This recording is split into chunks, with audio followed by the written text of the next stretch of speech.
Subscribe करें और bell दबाएं ताकि कोई खबर रह न जाए।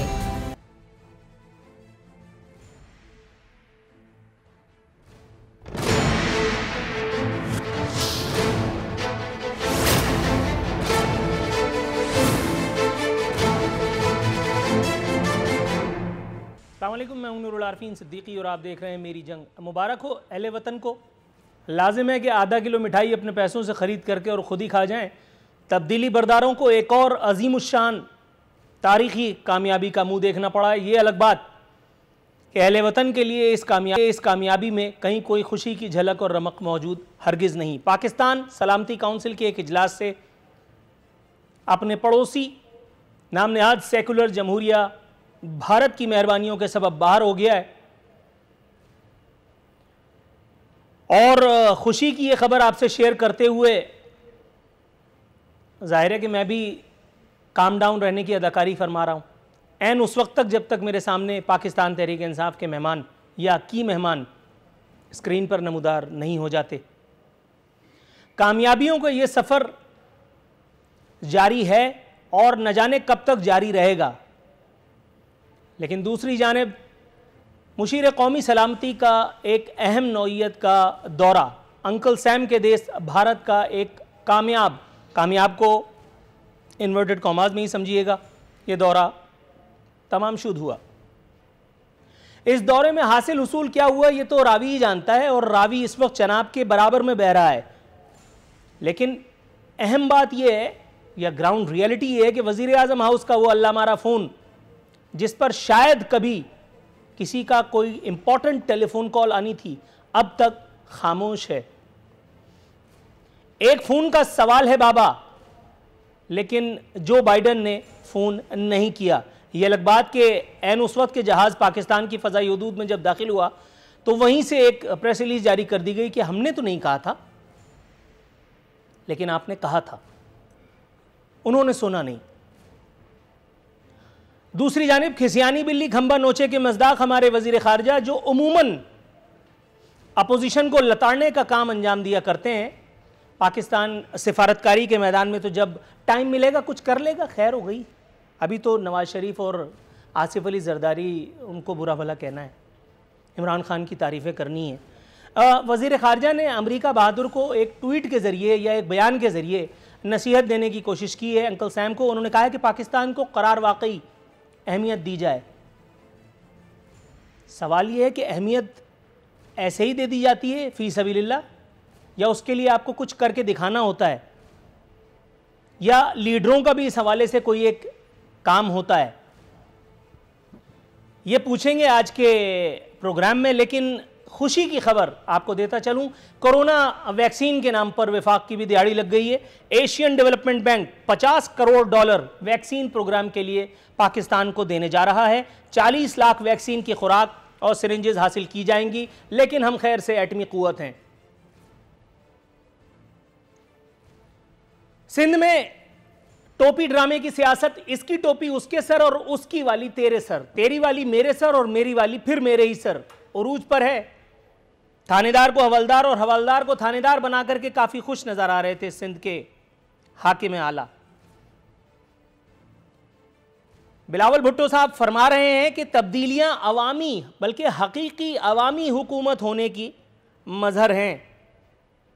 उन्होंने मजीद फरमाया, आलमी वबा के बावजूद सिंध हुकूमत की कारकर्दगी बेमिसाल। कल इंशाअल्लाह ताला सिंध हुकूमत की कारकर्दगी पर तफसील से तबर्रा होगा। आपने मजीद फरमाया कि वजारतों की तब्दीली चेक एंड बैलेंस का भी मजहर है। अगर ये वजारतों की तब्दीली चेक एंड बैलेंस का मजहर है तो मुझे ये कौन समझाएगा कि नासिर शाह ने ऐसा कौन सा काम किया है जो वजीर ट्रांसपोर्ट की हैसियत में कराची को 1 या 1.5 बस नहीं दे पाए? उन्होंने ऐसा कौन सा काम किया है, कौन सी ऐसी नेकी उनके नाम है आमाल में है कि वजारत उनका मुंह देखे बगैर रह ही नहीं सकती सिंध में?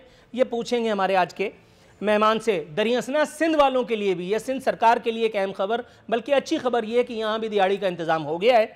वर्ल्ड बैंक ने तरक्याती फंड्स की फराहमी पर रजामंदी का इजहार किया है। अंग्रेजों को अगर अकल होती तो वो पैदल थोड़ी कहलाते। सिर्फ मुंह टेढ़ा करके फालिज़दा अंदाज में अगर इंग्लिश करने से, गिचपिच करने से अगर आप इंटेलेक्चुअल हो सकते हैं तो अंग्रेज है। हैदराबाद, सक्खर और लाड़काना के लिए फंड्स देने का ऐलान हो चुका है। इसी वजह से अंग्रेज़ों की दिहाड़ी मुश्तरका हिंदुस्तान में गई थी। कमबख्तों को अभी तक अकल नहीं आई। नवाज शरीफ साहब की क्लच प्लेटें एक मरतबा फिर खराब हो गई हैं। वतन वापसी का सुन करके शेर दहाड़ने के बजाय उल्टा ही हुआ है, उसका खून बेचारे का खुश्क हो गया है। लीगी रहनुमाओं ने दरी हंसना मौका पाकर के बुकरातियां शुरू कर दी हैं, आनियां जानियां शुरू हो चुकी हैं। शायद खाकान अब्बासी फरमा रहे हैं कि इलाज अगर बरतानिया में ना हुआ तो कहीं और। हुजूर इलाज करवाएंगे तो होगा ना, किसी नाई, किसी मिस्त्री, किसी हज्जाम, किसी प्लम्बर, किसी इलेक्ट्रिशियन को दिखाओ तो। बिन साजन झूला झूलूं मैं वादा कैसे भूलूं, जी करता है ये मेरा मैं उड़ के पवन को छू लूं। कुमार सानू का नगमा मेरा ख्याल है नवाज सानू के लिए ही गाया था उसने, अल्लाह मारे ने कभी किसी वक्त में। सावन भादों के गीत गाते फिर रहे हैं, पिज्जा खाते फिर रहे हैं, कोरोना वबा में दंदनाते फिर रहे हैं। ये दुनिया का वाहिद बीमार है जो किसी चाको चौबन से भी ज्यादा हट्टा कट्टा है, अल्लाह नजरे वस से बचाए। लेकिन नून लीग का कहना है कि इलाज कराए बगैर नहीं आ सकते। ये है 3 दफा का वजीर आजम। अपने मेहमानों का तारुफ कराते हैं, मेरे साथ मौजूद हैं पाकिस्तान तहरीक इंसाफ से मोहतरमा उज़मा कारदार साहिबा, दूसरी जानिब वज़ीर आला सिंध के मुआविन खुसूसी जनाब वीर जी कोहली साहब पाकिस्तान पीपल्स पार्टी से हमारे स्टूडियोज़ में तशरीफ़ फरमा हैं। राना एहसान अफजल साहब पाकिस्तान मुस्लिम लीग नवाज से हमारे साथ मौजूद हैं। तीनों मुअज़्ज़िज़ीन को इस शो में शिरकत का रिस्क लेने पर खराज अकीदत पेश करते हुए हस्ब रिवायत हस्ब दस्तूर मोहतरमा उज़मा कारदार साहिबा के पास जाते हैं। मैडम पहले तो ये बता दिए कि आपको मेरी आवाज़ तो आ रही है ना? बिल्कुल आ रही है। और नूरुल आरिफीन, आपके प्रोग्राम में शिरकत करके मुझे तो बहुत खुशी होती है, तो इसमें मेरे लिए मुझसे भी तो पूछिए ना मैडम, मुझसे भी तो पूछिए कि मुझे कितना रंज होता है, लेकिन अब क्या करें, बहरहाल रोजी रोटी का सवाल है। मैडम आपकी इसी 27 को मैं अपने लिए इनाम एजाज़ समझ करके आपसे ये पूछने का ख्वाहिशमंद हूँ कि हम एक ऐसे मुल्क के बासी हैं जिसका वज़ीर आज़म न सिर्फ हैंडसम भी है बल्कि सादिक और अमीन भी, जिसके करिश्माती शख्सियत की कस्में खाते फिरती हैं यहाँ के वजीर, जिसका किया गया कोई ऐसा वैसा काम किसी को आजकल तो कम से कम नजर नहीं आ रहा। लेकिन ये बैनुल-अक़वामी सिफारतकारी के हवाले से पाकिस्तान की पै दर पै शिकस्त, इसका कोई ऐसा जवाब तराशिएगा जिसमें नवाज शरीफ और आसिफ अली जरदारी का नाम ना आने पाए, वरना बीच में कूद जाऊंगा। नूरुल आरिफीन, ये जो सिचुएशन है ये बहुत क्लियर और वाज़ेह है।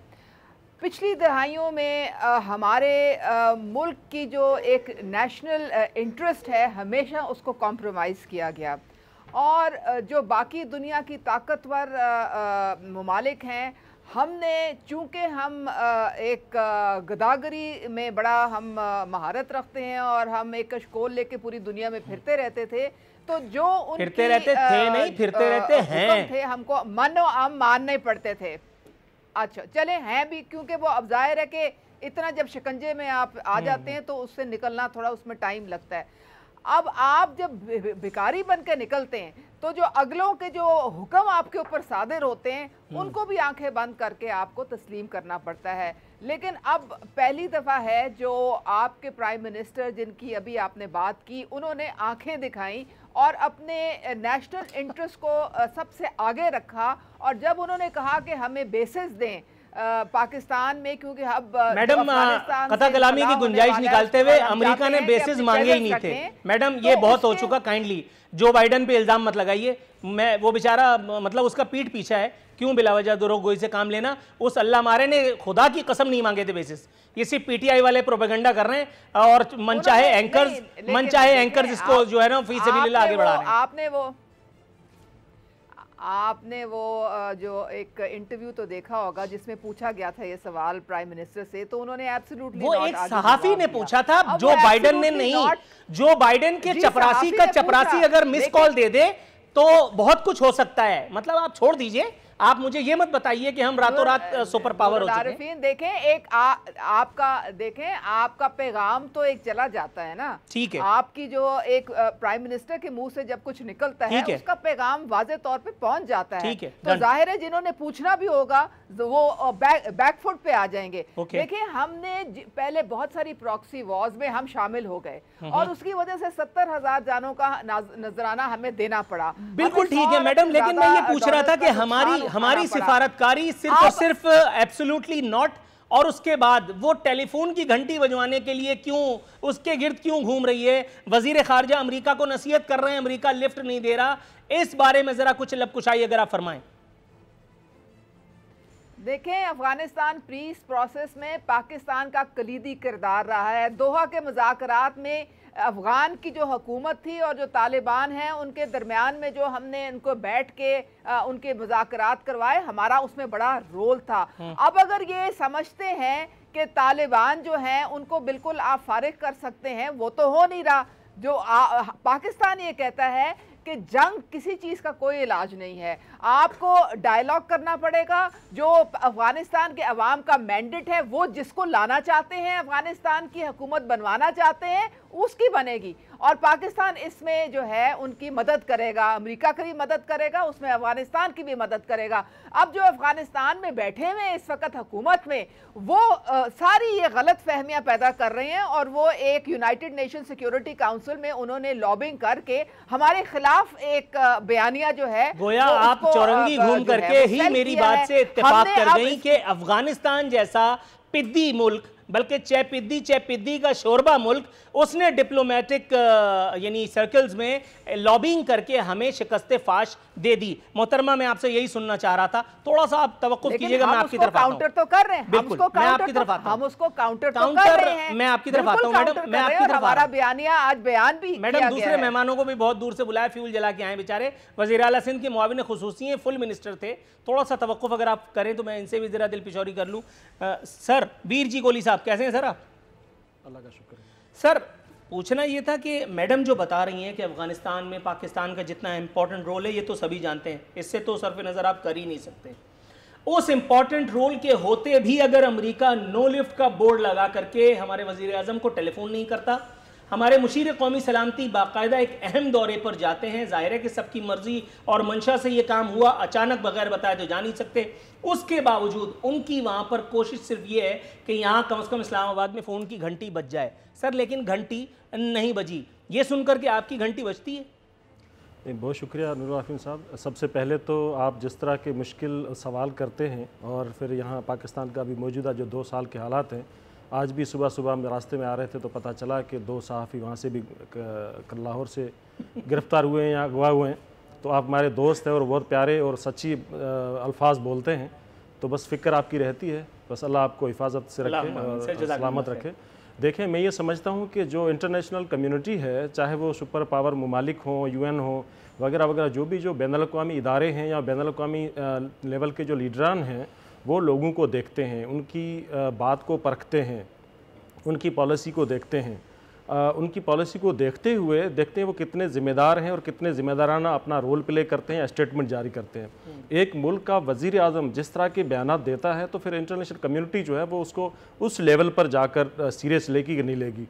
अब एक वज़ीर आज़म जिसको अभी बिल्कुल आपने दुरुस्त कहा, कभी किसी ने ना अमेरिका किसी ऑफिशियल किसी ने नहीं कहा कि हमें कोई बेस चाहिए और क्यों चाहिए, तो ये खाम खा की इस तरह की एक बात छेड़ देना और वो भी वज़ीर आज़म जैसा ज़िम्मेदार बंदा वो छेड़े। आप देखें सोसाइटी के हवाले से, समाज के हवाले से, औरतों के हवाले से, अपोजिशन के हवाले से, आप एक पार्लियामानी निज़ाम के अंदर आप रहते हैं, आप बैनुल-अक़वामी इदारों के साथ चलते हैं, यूनाइटेड नेशन के आप मेंबर हैं और आप स्टेटमेंट ऐसे जारी करते हैं कि देखो सऊदी अरब के जो बादशाह हैं वो तो 600 लोगों को टांगते, तुम क्यों नहीं टांगते हो? वो तो UN के मेंबर भी नहीं है और ना वो जितने भी जो इंटरनेशनल कन्वेंशंस हैं उनके वो हिस्सा नहीं है, बहुत सारे से यहाँ पर लॉज हैं। तो एक वज़ीर आज़म को ये सूट नहीं करता, वो वज़ीर आज़म यहाँ से बाहर जाता है अमेरिका और अमेरिकन जाकर वहाँ पर जो कम्युनिटी पाकिस्तान की रहती है उनके साथ बैठ के वहाँ प्रोग्राम करता है, तो वो कहता है वापस मैं जाऊँगा और जेल के पखे निकाल दूंगा जेल के। तो ये लेवल होता है ना कोई लीडर का।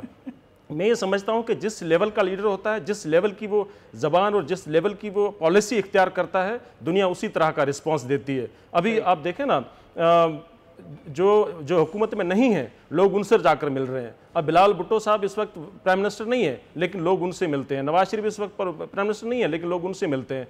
इनसे क्यों? इनके लिए देखो, इन्होंने आप देखें, ये कश्मीर का मामला था, पाकिस्तान के 22 करोड़ लोगों की दिल धड़कता है कश्मीरी लोगों के साथ, लेकिन यहाँ पर होना ये चाहिए था जो अभी तक 70 सालों में हमेशा कश्मीर का जो मामला हुआ उस पर कभी इस तरह का नहीं हुआ। लेकिन यहाँ क्या किया कि इमरान खान ने दो चीज़ें कही, एक तो ये कि जो कश्मीर का मामला था उसका अल्टरनेट दे दिया लोगों को कि भाई यहाँ जो सड़कें वड़कें हैं उसका नाम रख के बस दिल खुश कर लो, नंबर 1। नंबर 2 कि हर जुम्मे के दिन हम 2 घंटे उनके साथ यकजहती में खड़े हो जाएंगे। 1-2 जुम्मे खड़े हो गए, उसके बाद लोगों को जब जुम्मा ही भूल गया और वह बातें भूल गई। तो जब इस तरह के वज़ीर आज़म हो और इस तरह की नाअहल तरीन स्टेटमेंट जारी करे तो फिर वो आखिर में फिर कहे कि हम तो सीख रहे थे, पता नहीं। तो वो बहुत ज़्यादा ही बदगुमान है आप, अल्लाह ताला आपका हुस्न ज़न बहाल करे। राना एहसान साहब के पास में जाने की कोशिश फरमाऊंगा। राना साहब कैसे हैं सर?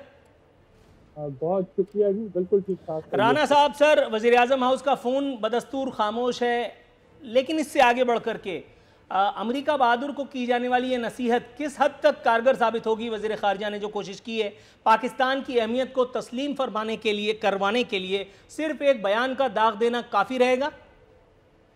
देखें, ये जो दौरा अभी करके आए हैं इसकी सक्सेस या फेलियर तो आप इसी चीज़ से गेज कर सकते हैं कि यूनाइटेड नेशंस में सिक्योरिटी काउंसिल का इजलास होता है और टॉपिक है अफगानिस्तान, जिसके ऊपर मेरी बहन अभी फरमा रही थी कि हमारा बड़ा कलीदी किरदार है, हमने बड़े पीस टॉक कराए और यूनाइटेड नेशन जिसको एक न्यूट्रल एक वो समझा जाता है फोरम, उधर पाकिस्तान को इनविटेशन भी नहीं दिया जाता। इस चीज का ये जवाब दे दें कि क्या अफगानिस्तान की लॉबिंग हावी हो गई उधर, क्या इंडिया की लॉबिंग हावी होगी, तो क्या आप वहां घास काटने जाते हैं कि आपकी लॉबिंग आप नहीं कर सके कि जिस मामले में आप पूरी कौम को बता रहे हैं कि हम सबसे अहम हैं, हमने ना कर दी, हमने इनकार कर दिया, वहां आपको बुलाया भी नहीं जाता। ये है आपकी फॉरेन पॉलिसी? क्या आपकी फॉरेन पॉलिसी ऐसी है कि आप अमेरिका के सदर से मिलके आते हैं और आप कहते हैं मुझे ऐसा लगा कि हमने वर्ल्ड कप जीत लिया, मुझे तो ऐसा लग रहा है, और अगले ही कुछ हफ्तों के अंदर इंडिया जो है वो कश्मीर को एनेक्स कर लेता है, 370 और 35A को एब्रोगेट कर देता है, और आप कहते हैं कि मोदी जब इलेक्ट होगा, अल्लाह करे मोदी इलेक्ट हो जाए तो कश्मीर का मसला हल हो जाएगा। ये आपकी फॉरेन पॉलिसी है? क्या आपकी फॉरेन, आप देखें कितने गैर जिम्मेदार बयान आप देखते हैं, आप कहने से वहां जाके अमेरिका में कि हमें कॉल नहीं आई। भाई अगर आपको कॉल नहीं आई आप चुप हो जाएं, तस्लीम क्यों कर रहे हैं पूरी दुनिया के मीडिया के अंदर? एक इशू वो नहीं उठा रहे, आप उठाई जा रहे। यानी कि यहाँ पाकिस्तान में कहा जाता है कि हमारे से अच्छी फॉरेन पॉलिसी कोई नहीं, और यहाँ आपका दाखिला बंद है उस इजलास में जिसमें आपका सबसे कलीदी किरदार है। ये इनकी फॉरेन पॉलिसी चल रही है और अवाम को ये लॉलीपॉप दे के जो मर्जी बयान यहाँ देते रहे पाकिस्तानी मीडिया के ऊपर, लेकिन हकायक दुनिया के अंदर कुछ और है, और दुनिया देख रही है ये तमाशा कि पाकिस्तान क्या कहाँ खड़ा है, क्या वैल्यू रह गई है हमारे जो है वो फॉरेन डेलीगेट्स की जो जाते हैं बाहर, और क्या वैल्यू रह गई है हमारे वजीर आज़म। थोड़ा सा तवक्कुफ आप कीजिएगा राना एहसान साहब, मैं इसी बात पर वजाहत मांगता चलूँ मोहतरमा उज़्मा कारदार साहिबा से, उसके बाद फिर एक ब्रेक का रुख करेंगे। जी मोहतरमा।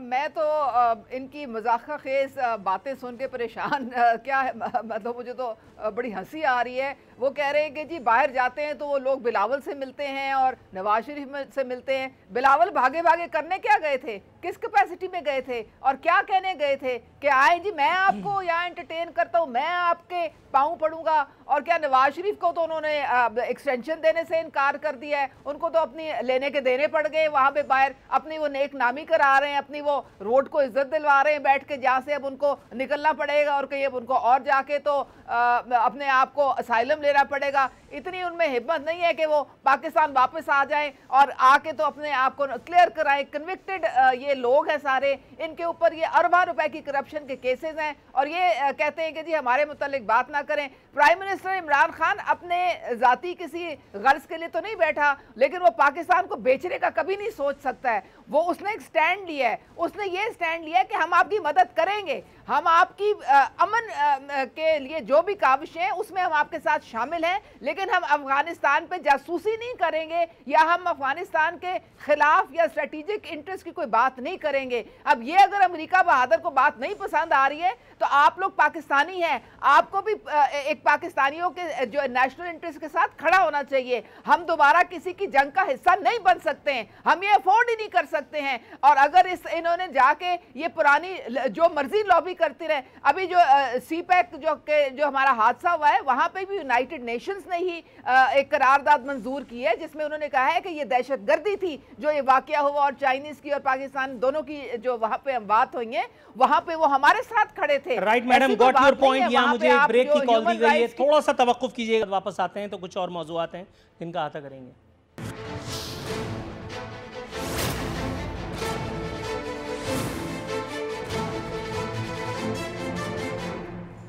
वेलकम बैक नाज़रीन, दस्तूर हमारे मेहमान हमारे साथ मौजूद हैं वीर जी कोहली साहब। सर, थानेदार को हवलदार और हवलदार को थानेदार फरमा करके गोया अवामी हुकूमत बनाने का हक़ अदा किया है बिलावल साहब ने। इसकी टोपी उसके सर और उसकी मेरे सर।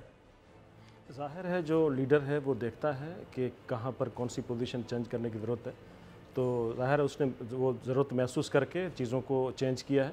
तो ये जो ओहदे होते हैं, ओहदे और पोजीशन जो होता है वो आवाम का, और ज़ाहिर है जो वक्त की जो हुकूमत होती है, जो रूलिंग पार्टी होती है, उनकी ज़िम्मेदारी होती है। तो ज़ाहिर है वो अपना जब देखते हैं कि कोई अपना ठीक से परफॉर्मेंस की भी बात नहीं है, वो लगता है कि इससे ज़्यादा कोई परफॉर्म कर सकता है तो उसको वो लगा देता है अपनी जगह पे। तो ये सारी चीज़ें हैं कि उन चीज़ों को सामने रखते हुए स्ट्रेटजी चेंज की है ताकि बेहतर तरीके से परफॉर्म कर सके सिंध गवर्नमेंट। तो मुख्तलिफ़ लोगों को मुख्तलिफ़ उन सब के इंटरव्यू पहले किए हैं, उनसे बातचीत की है कि आप इससे बेहतर कर सकते हो, क्या आपके जहन में स्ट्रेटजी है और इसको किस जाविये से किस तरीके से आप कर सकते हो। हमारा नाम नहीं आ सकता था किसी तरह, मेरा अकेले बिल्कुल आ सकता है, आप आ जाएं, पार्टी ज्वाइन करें, आप आ सकते हैं। उसके लिए पार्टी ज्वाइन करना ज़रूरी है? जाहिर है जो रूलिंग पार्टी होगी वो वही अपनी पार्टी के लोग लगाएंगे ना, जाहिर है। तो आप पार्टी ज्वाइन करें, पॉलिटिक्स में आ जाएं। मेरा ख्याल है कि आप यहाँ से बहुत कामयाब जाएंगे पॉलिटिक्स में, जिस तरह की आप बातें कर लेते हैं और शायराना मिजाज में आप बातें करते हैं, क्योंकि मैं भी शायर हूँ। तो आप बहुत अच्छी तरह से लोगों को इंगेज कर सकते हैं, लोगों से बात कर सकते हैं, बहुत अच्छा आप खिताबात कर सकते हैं। तो आपकी एक्सपर्टी बहुत अच्छी है, आप आएँ, आपको मौका मिलेगा। सर लेकिन उससे पहले मुझे ये जानना था, आपने कहा कि लीडर के पास ये इस्तेकाक होता है, बिल्कुल होता है, वो जब चाहे इधर से उधर, उधर से इधर कर सकता है। जैसा कि पीटीआई वाले कहते हैं कि कप्तान जो है वो टीम को यहाँ से वहाँ कर सकता है, बिल्कुल ठीक है। मैंने इंटरव्यू में कहा था कि नासिर हुसैन शाह साहब के पास ऐसी कौन सी गीदड़ सिंगी है कि उनके पास से वजारत कभी जाने ही नहीं पाती। वो एक आदमी जो ट्रांसपोर्ट मिनिस्टर रहने के बाद सिंध को 1.5 बस नहीं दे सका, कराची में 1.5 बस नहीं दे सका, उसको कभी फलानी मिनिस्ट्री, कभी ढिकानी मिनिस्ट्री, गुज़िश्ता कई साल से मैं उनको मिनिस्टर देख रहा हूँ। यकीनन उनमें कोई ना कोई गुर तो ज़रूर होगा। अगर आप थोड़ा सा मुझे रोशनी दें। मैं समझता हूँ कि जिस तरह उन्होंने लोकल गवर्नमेंट के अंदर जितना काम किया है, मैं आपको अच्छी तरह बता सकता हूँ, क्योंकि मैं ज़ाहिर है टीम का हिस्सा है, तो साथ मिलकर काम किया है काफ़ी। तो जो चंद जो मोस्ट एक्टिव और सीनियर जो मिनिस्टर्स हैं उनमें नासिर शाह साहब हैं, और बहुत एक्टिवली वो काम करते हैं। और आप कभी जाकर देखें तो वो लेट नाइट तक, रात को 1-2 बजे तक भी लोगों से मिल रहे होते हैं, इशू सुन रहे होते हैं। और ख़ास तौर पे लोकल गवर्नमेंट को जिस तरह उन्होंने चलाया, तो बहुत एक्सपर्ट इंसान है और बहुत एक्सपर्ट तरीके से वो काम करते हैं, तो वो ज़ाहिर है उनके हकदार हैं। सर लेकिन जैसे मैंने कहा कि 1.5 बस नहीं दे पाए, तो ये भी मेरिट है आपकी नज़र में? नहीं, देखो बस का जो मामला है उसमें अब मुझे डिटेल पूछना पड़ेगा, मुझे नहीं पता कि उसके क्या इश्यूज थे, क्योंकि अनाउंस तो हुए थे, लेकिन उसमें बजट का तो कर देती है सरकार, बजट का मसला या जो भी इशू है देखना पड़ेगा। लेकिन मैं ये समझता हूँ कि आप सिर्फ एक बस की हद तक किसी की वो एक्सपर्टी नहीं देख सकते, उसका एक्सपीरियंस, क्योंकि आप लोकल गवर्नमेंट को जिस तरह उन्होंने चलाया और बहुत सारे डिपार्टमेंट इंफॉर्मेशन उनके पास था, तो जिस तरह वो गवर्नमेंट का मौक़िफ़ लोगों के सामने रखते हैं, जिस तरह वो एक्टिवली काम करते हैं, जिस तरह उनका टीम वर्क है, जिस तरह लोगों के साथ डीलिंग है, मैं समझता हूँ कि बहुत एक्टिव लोग हैं, ये बहुत सीनियर और बहुत एक्टिव लोग हैं। राइट। राना एहसान साहब, सर तब्दीलियाँ अवामी बल्कि हकीकी अवामी हुकूमत होने की निशानदेही करती है। ये बात जो बिलावल साहब ने फरमाई है, इससे आप किस हद तक इत्तेफाक कर सकते हैं? और वो भी इस एक बात को पेश नज़र रखते हुए जो मैंने इंट्रो में फरमाई थी कि इन सारी तब्दीलियों से अभी तक कोई खातिर खा रिज़ल्ट तो मेरा ख्याल बरामद नहीं हो पाया। देखिए बिल्कुल तब्दीली हुई है काबीना में, और मुर्तज़ा वहाब साहब को इन्होंने जो है कराची का एडमिनिस्ट्रेटर लगा दिया। यहाँ मैं एक पॉइंट रेज करना चाहूँगा आपके फोरम से, वो ये है कि काश के लोकल बॉडीज के इलेक्शन कराते हैं। देखें, ये 3 टेयर होता है सिस्टम, जिसके अंदर लोकल बॉडीज मेन टेयर होता है। आपने यहाँ तब्दील कर दी, काबीना के जो पोर्टफोलियोज हैं आगे पीछे कर दिए, कराची का एडमिनिस्ट्रेटिव लगा दिया। काश करके ये लोकल बॉडीज का इलेक्शन सिंध कराची, जो पीटीआई नहीं करा पा रही, जिसका वादा ये करते थे, जिसके चैंपियन ये बनते थे, हमने भी अपने हुकूमत में लेट कराए, 2 साल 3 साल की मुद्दत के गुजरने के बाद कराए, लेकिन ये सेटअप आज मिसिंग है। और ये बहुत सारे मसाइल का जो है वो सोल्यूशन है कि आप ग्रास रूट लेवल के ऊपर पावर लेके आए, ताकि वहां से ऊपर तक लोगों को आगाही हो, लोगों के पास रसाई हो अपने सियासी जो नुमाइंदे, काउंसलर और जो नाजिम होते हैं। और यहाँ देखें, सुप्रीम कोर्ट ने पंजाब में तो जजमेंट दे दिए कि इनको बहाल कर दे, लेकिन ये इज्जत अफजाई पीटीआई कर रही है सुप्रीम कोर्ट की कि उस जजमेंट को नहीं मान रही।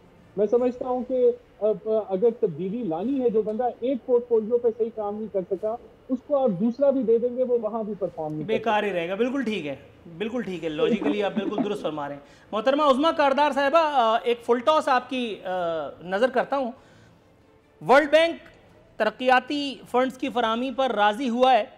हैदराबाद, सक्खर और लाड़काना के लिए फंड्स देने का इशारा मिला है।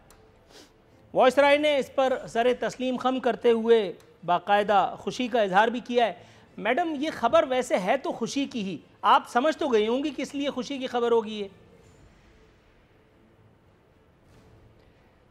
देखिए, कराची सिंध का में अकेला हिस्सा नहीं है। सिंध के और बहुत सारे पसमानदा इलाके हैं जहाँ पे लोगों को किसी किस्म की कोई सहूलत मैसर नहीं है। अगर वहाँ पे वर्ल्ड बैंक ने कहा है कि हम आपकी आके मदद करेंगे लाड़काना जैसी जगहों पे, तो ये बड़ी खुश आइंद बात है। और मेरे ख्याल में अब वहाँ के अवाम को भी जो उनका राइट बनता है तालीम का और उनकी सेहत का, साफ़ पीने के पानी का, अब ये जो सारा पैसा जो मिलेगा, ये वहाँ के जो लोग हैं उनकी जिंदगियों को बेहतर करने के ऊपर। मैडम, कोई मैसेज तो नहीं आया आपको? सिंध हुकूमत ने तो मैडम, कोई मैसेज तो नहीं आया आपको? या मैं नाम चेंज करा दूं, नीचे पीपल्स पार्टी लिखवा दूं अगर आप कहें तो?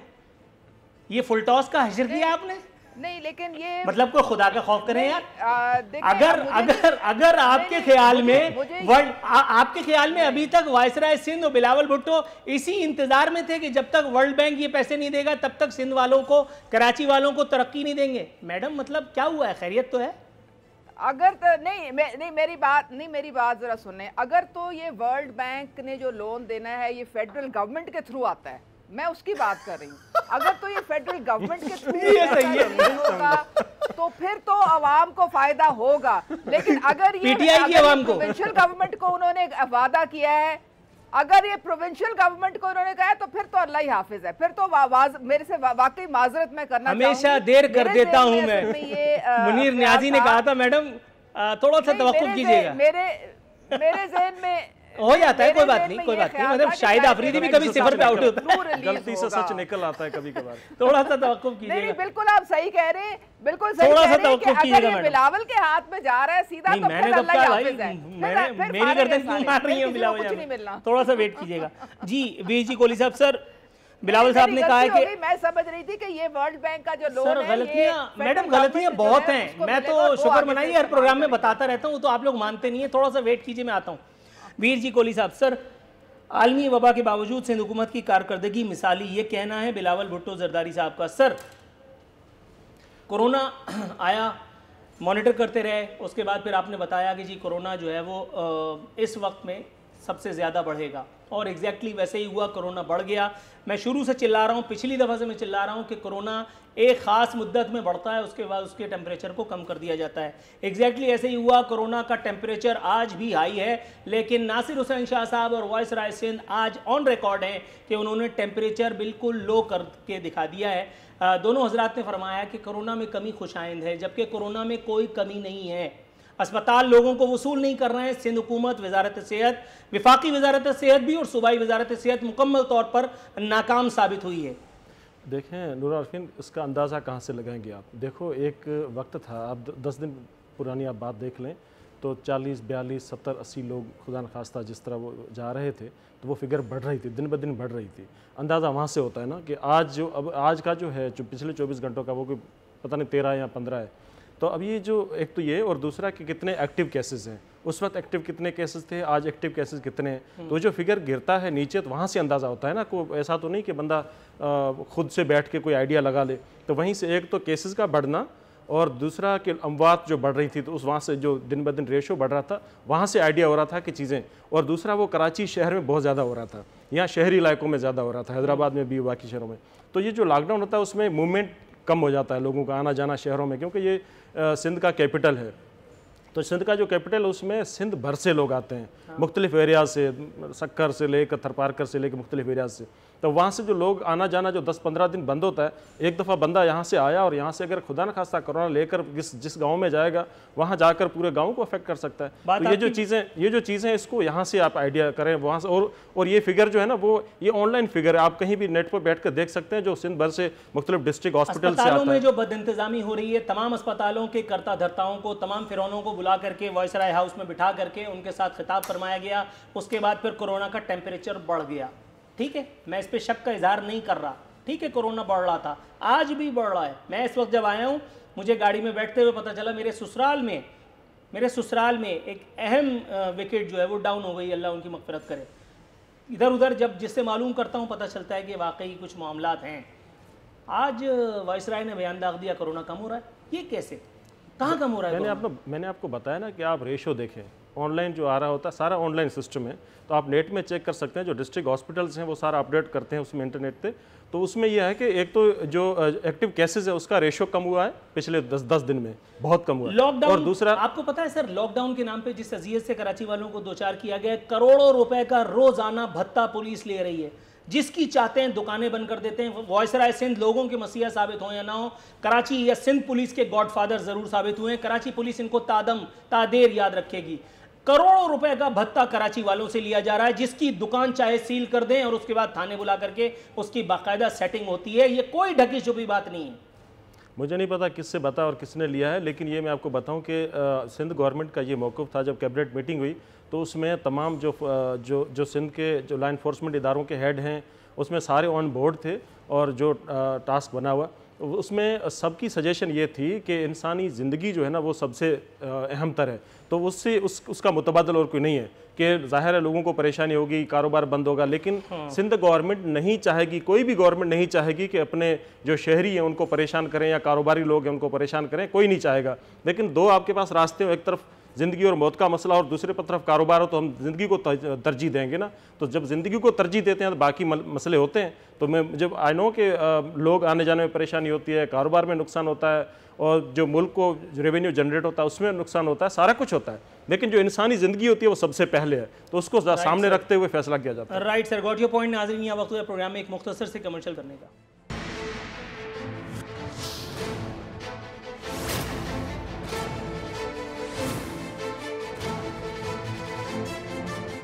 नाज़रीन, इख्तितामी लम्हा शो के आन पहुँचे। राना एहसान साहब, सर वही हुआ जिसकी तवक्को की जा रही थी। नवाज शरीफ साहब की क्लच प्लेटें एक मरतबा फिर ख़राब हो गई हैं।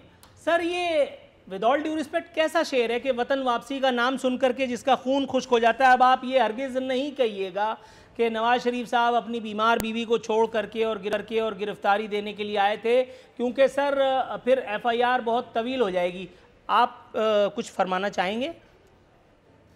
देखिए, बिल्कुल ये जो मामला उनके वीज़ा की जो एक्सटेंशन के ऊपर होम डिपार्टमेंट ने रिजेक्शन की, इस पे हुकूमत ने जो एक्साइटमेंट दिखाई, इनके सारे वजीरों ने, इनके MPA MNAs ने जितनी टीवी पे तकारीर की, उसकी एक वजह है।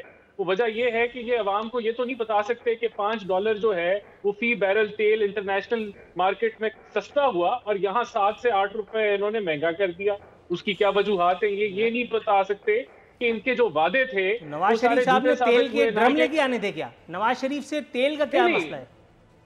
मैं आपको ये बता रहा हूं कि ये हुकूमत इतनी एक्साइटेड हो जाती है इस मामले के ऊपर और अवाम को गलत बयानी की कि जी अब शायद वो बड़ी जल्दी अब उनको वापस ले आया जाएगा। उनका वीजा वहां उसकी एप्लीकेशन रिजेक्ट हुई और जो इमिग्रेशन ट्रिब्यूनल है उसमें अपील दायर हो गई और वो रिजेक्शन मैं उस बयान का पस मंजर जानना चाह रहा हूं जिसमें आपके एक अहम रहनुमा, सीनियर मोस्ट रहनुमा अता तारड़ साहब, उन्होंने फरमाया कि जो क्लच प्लेटें हैं वो कम हो गई हैं, फिर प्लेटलेट काउंट जो है वो कम आया है।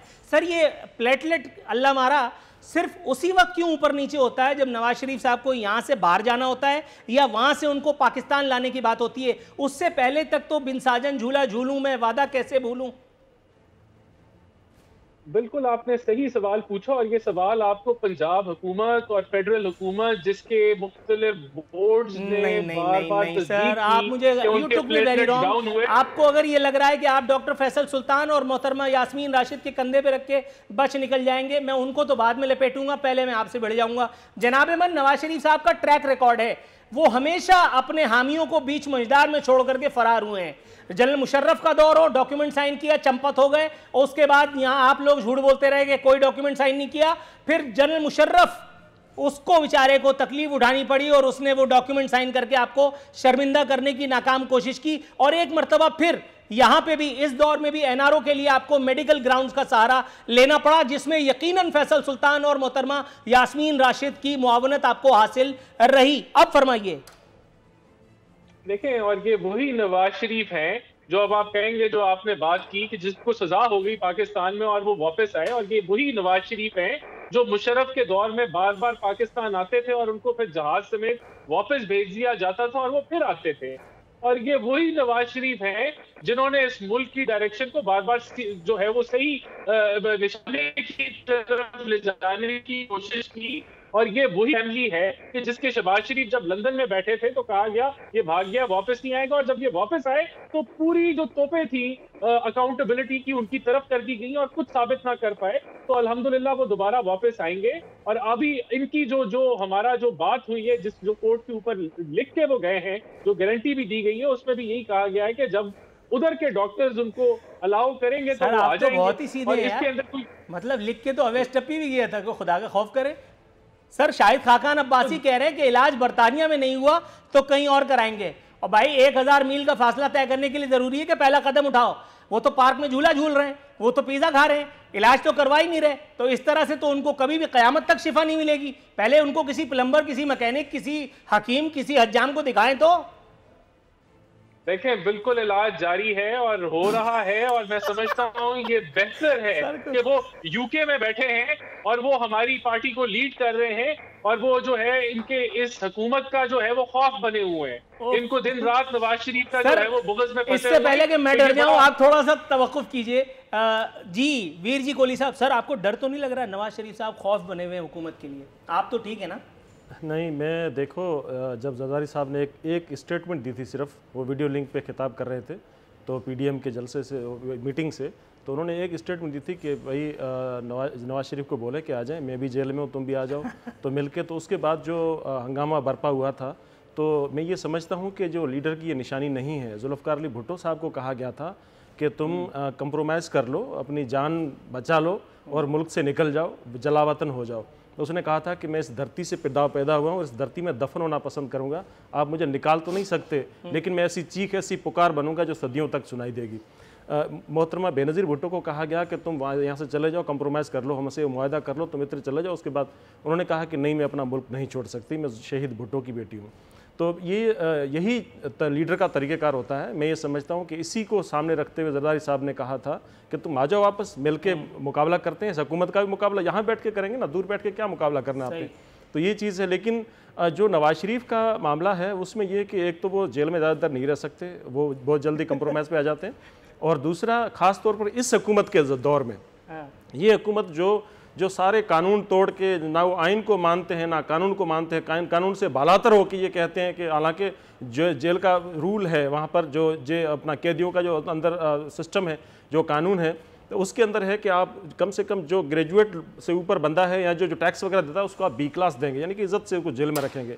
ये 3 दफ़ा वज़ीर आज़म रखता है, उसको कहता है मैं इसको पंखा निकाल दूंगा। तो नवाज शरीफ को ये डर है कि अगर ये पंखा निकाल देगा तो वो पहले से आपकी बात के प्लेट्स ठीक नहीं है, तो फिर आगे क्या मसला होगा। एक तो थोड़ा सा तो कीजिएगा। मोहतरमा उज़मा कारदार साहिबा, इमरान खान, नवाज शरीफ, आसिफ अली जरदारी के लेवल का लीडर जिसकी वापसी के खौफ से ऐवान इक़्तिदार लर्ज़ा बरंदम हो, जैसा कि राना एहसान अफजाल साहब ने कहा, मैडम वो आदमी पंखा निकालने के बयान से, या वो इमरान खान साहब ने जो कहा था कि मैं उसका क्या वो एसी का तार निकाल दूंगा, हालांकि वो भी नहायत ही अजीब व गरीब बयान था, लेकिन फिर भी उस एक बयान से खौफजदा हो गए नवाज शरीफ साहब। ये वाकई ऐसा है?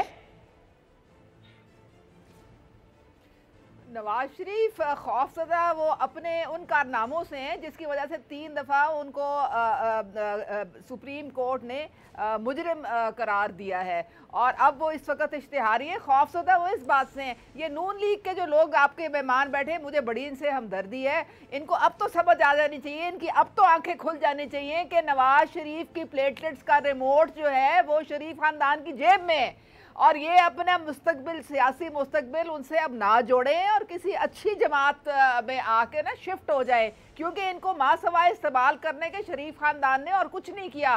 वो सिर्फ अपने सासे बचाने के चक्कर में जो है वो पूरी पार्टी को उन्होंने उल्टा लटकाया हुआ है, और पूरी पार्टी उल्टी होके उनको डिफेंड करने चल पड़ी है। तो अब वक्त है कि वो अब जो सैरें करते फिर रहे हैं और बर्गर खाते फिर रहे हैं और कॉफ़ी पीते फिर रहे हैं हमें नज़र आते हैं, अब समझ जाएं कि उनके साथ, पार्टी के साथ क्या खिलवाड़ कर रहा है शरीफ खानदान, और अपना मुस्तकबिल जो है कहीं और जोड़े आगे। राइट मैडम, आप इसमें भी बात नहीं आई, आपने यहाँ पे भी वही पीटीआई वाली लाइन दे दी, जिस तरह से जहांगीर तरीन साहब के तैयारे में बैठ करके शॉपिंग करके हुकूमत बनाई गई है। थोड़ा सा तवक्कुफ कीजिएगा, राना एहसान साहब की मुस्कुराहट छीन लूं उनसे मैं। राना एहसान साहब, सर ये कौन सा फोटोग्राफर है अल्लाह मारा, इसकी नौकरी क्यों नहीं खा जाते आप लोग? ये कौन सा आपका अलटप मीडिया एडवाइजर है जिसको पता है कि नवाज शरीफ की तस्वीर जाने से ही भंड होता है, और वो ऐसी ऐसी मौकों पे तस्वीर जारी कर देता है कि जिसके बाद आप लोग जूते इधर उधर तलाश कर रहे होते हैं। अब नवाज शरीफ का नवासा वो सामने गोल्फ खेल रहा है या वहां पे गुल्ली डंडा खेल रहा है, उस तस्वीर को जारी करवाने की क्या जरूरत थी जिसमें नवाज शरीफ की जो कहते हैं गालों की लाली वो दूर से नजर आ रही है? देखिए, नवाज शरीफ यूके के अंदर कहीं छुपे नहीं फिर रहे, वो अपने जितने सारे मामलात हैं वो ओपन में हैं, उनकी जो हेल्थ की सूरत हाल है वो भी ओपन में है, और जो यहाँ जो उनकी हेल्थ बिगड़ी थी, जो उनकी एकदम से सेहत में खराबी आई थी, वो ये हुकूमत की कस्टडी में आई थी, और हमारा हुकूमत के ऊपर सवाल है कि तो यही तो कह रहे हैं वीर जी कोहली साहब, आप उसी को तौसीफ दे रहे हैं। उन्होंने कहा कि नवाज शरीफ को जेल रास नहीं आती। तो वो जो वहाँ जो वो बैठे हुए हैं, कोई छुप के नहीं, वो छुप ढक के काम नहीं कर रहे, वो ओपन में है, और वो अल्हम्दुलिल्लाह पार्टी को लीड कर रहे हैं, और मैं समझता हूँ कि ये बेहतर है कि वो अमेरिका और यूके में रहे जब तक वो जो है वो अल्हम्दुलिल्लाह अपना इलाज भी करवा लें पार्टी को लीड करने के अलावा, इसकी खातिर वो गए थे। सर आप यकीन करें, अगर आप चाहें तो मैं नवाज शरीफ साहब के इलाज के लिए ऑन एयर अपील कर सकता हूं अवाम पाकिस्तान से। खुदा की कसम बहुत पैसे मिलेंगे, अगर पैसों की वजह से कोई रुकावट है तो वो अभी दूर किए देते हैं। देखिए, कोई रुकावट नहीं है, और यहाँ जो उनका केस जिसमें उनको सजा हुई और वो किस तरह के जज थे, जिस तरह की उनकी वीडियोस जो हैं वो लीक हुई, ये भी पूरी अवाम जानती है। सर वाइंड अप की कॉल दे दी गई है। मोहतरमा उस्मा कारदार साहिबा, वीर जी कोहली साहब और राना एहसान अफजल साहब, तीनों मौजूदीन का शुक्रिया अदा। ये था आज का प्रोग्राम। कल इंशाअल्लाह बशर्ते फुर्सत बशर्ते ज़िंदगी हाजिर खिदमत होंगे। फी अमानिल्लाह।